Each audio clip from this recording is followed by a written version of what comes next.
बीड जिल्ह्यामध्ये 6 ठिकाणी नगर परिषदेच्या निवडणुका होतात। आजपासून प्रचाराला प्रत्यक्षात सुरुवात झालेली आहे। महत्त्वाची निवडणूक म्हणजे परळी निवडणूक, कारण या निवडणुकीमध्ये मंत्री पंकजा मुंडे आणि माजी मंत्री धनंजय मुंडे हे दोघंही बहीण भाऊ एकत्र आले। तर त्यांचे जुने सहकारी दीपक देशमुख यांनी शरद पवार गटाकडून उमेदवारी आणत त्यांच्या पत्नी ज्या संध्या देशमुख निवडणुकीच्या मैदानामध्ये आहेत। सकाळ धरून त्यांचा प्रचार दौरा सुरू आहे, गाठीभेटी दौरा सुरू आहेत। कारण आपण बघू शकतो की प्रत्यक्षात मतदानाला जे आहे ते 4 ते 5 दिवस शिल्लक राहिलेले आहेत आणि एकंदरीत पाहायला गेलं तर प्रत्यक्षात प्रचार सुरू झालेला आहे। कसं आहे ते आजचं शेड्यूल कसं असणार आहे, दिवसभर प्रचार करताय, कसा करताय प्रचार, नेमकी तुम्ही प्रचाराचा नारळ फोडलं त्यावेळेस मोठा जनसागर तुमच्या पाठीमागे उभा होता। आज मला ह्या परळी शहरामध्ये तर लोकशाही अगोदर नांदवायची आहे। लोकशाही नांदवल्यानंतर परळीचा विकास घडवायचा आहे, जेणेकरून परळी विकासाअभावी मागे आहे। परळीसाठी किती जरी सुविधा आल्या आणि कुठला जरी प्रकल्प उभा राहण्याचे असला तरी पण ते प्रकल्प उभा राहू शकत नाही। कारण का तर ह्या परळीमध्ये जास्त गुंडागर्दी चालू आहे, दमदाटी आहे, जेणेकरून जे परळीसाठी जो निधी उपलब्ध आहे ते सत्तेधारी लोकांच्या घशात खिशात आहे। आता मी या रिंगणात थांबलेले आहे की कुणाच्या घशात आणि कुणाच्या खिशात कसा निधी जाते हे परळीच्या विकासासाठी मी उभा टाकलेले आहे। एकंदरीत पाहायला गेलं तुम्ही आता गुंडागर्दी म्हणल्या, दहशत म्हणल्या, भयमुक्त वातावरण आहे की नाही परळीमध्ये? काय भयमुक्त आहे वातावरण, पण आता आम्ही भयमुक्त होऊच देणार नाहीत ना।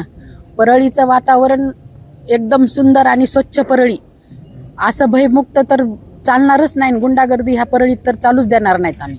पाहायला गेलं तर प्रचार सुरू झालेला आहे, प्रचाराचे मुद्दे काय आहेत तुमचे? प्रचाराचे मुद्दे तर असे आहेत की परळी शहरामध्ये तर सध्या घरकुल नाहीत, बऱ्याच लोकांना घरकुल भेटलेले नाहीत, रस्ते नाहीत, नाल्या नाहीत, स्वच्छता नाही, पाणी नाही, जेणेकरून ह्या लोकांनी भुयार गटार योजनेचे कामं केलेले आहेत, तर सध्या अर्धवट कामं ठेवलेले आहेत। ते पूर्ण कामं केल्याशिवाय आम्ही शांत बसणार नाहीत। प्रत्येक वार्डामध्ये जी भुयार गटारची योजनेचे कामं केलेले आहेत ते सगळे अर्धवट असून त्याच्यातून चेंबर फुटून बाहेर पाणी जनतेच्या घरादारापर्यंत अशा आळ्या एक घरापर्यंत आलेले आहेत। हे घरोघरी जाऊन आम्ही पाहिलेले। आता आम्ही शांत बसणार नाहीत, परळीच्या विकासासाठीच लढत आहोत, जेणेकरून की सुंदर परळी, स्वच्छ परळी, ज्या मला पक्षांनी हे तिकिटाची संधी दिलेली त्या संधीचं सोनं केल्याशिवाय शांत बसणार नाही।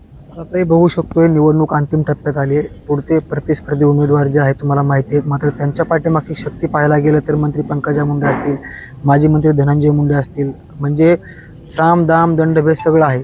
मात्र तुम्हाला या सगळ्या गोष्टीचं आव्हान वाटतंय का? कारण तुमच्या पाठीमागं पाहायला गेलं तर प्रॉपरची इथं कुठे ताकद नाही तुमच्या पाठीमागं। ताकदचा तर विषय नाही, आम्ही प्रॉपर ह्याच गावचे आहेत, आम्हाला ताकद कुणाचीच लागणार नाही। लढायचं म्हणल्यानंतर स्वतःच्या शक्तीवर आणि सहबळावरच लढायचे। आम्हाला फक्त परमेश्वराची शक्ती आणि ताकद आहे। आतापर्यंत आम्ही कुणाच्या सहाऱ्यावर जगत आलेलो नाहीत, स्वतःच्याच सत्तेवर, हक्कावर जगलेलो आहेत आणि हक्कासाठीच लढत आहोत, जनतेच्या हक्कासाठीच लढणार आहोत। जेणेकरून की किती जरी आमदार येऊ, खासदार येऊ, मंत्री होऊ, तिन्ही पक्ष एकत्र हो, आम्हाला त्यांचं काही घेणं देणं नाही। आम्ही फक्त जनतेच्या विकासासाठीच लढत आहोत। आव्हान वाटतं?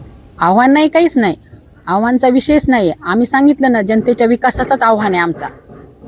नक्कीच मंत्री किंवा आमदार एकत्र आले तरी मला कुठला फरक पडणार नाही। माझ्यासोबत परळीची जनता आहे, पण जनतेसाठी आम्ही सदैव लढत राहू आणि जे परळीमध्ये गुंडागर्दी, दहशत वगैरे आहे ते आम्ही मोडीत काढण्याचं काम देखील येणाऱ्या काळामध्ये करू। आणि शरद पवारांच्या राष्ट्रवादीने मला उमेदवारी दिली त्याचं मी येणाऱ्या काळामध्ये सोनं केल्याशिवाय राहणार नाही, अशी प्रतिक्रिया संध्या देशमुख यांनी साम टीव्हीशी बोलताना व्यक्त केलेली आहे। कॅमेरामन ऋषिकेश गालपाडेसोबत मी योगेश काशीद, परळी, बीड। देश विदेशातील प्रत्येक घडामोडींचे लाईव्ह अपडेट मिळवण्यासाठी आता साम टीव्हीच्या सर्व सोशल मीडिया प्लॅटफॉर्मला लाईक, फॉलो आणि सबस्क्राईब करा। तसंच सर्व नोटिफिकेशनसाठी बेल आयकॉन प्रेस करायला विसरू नका।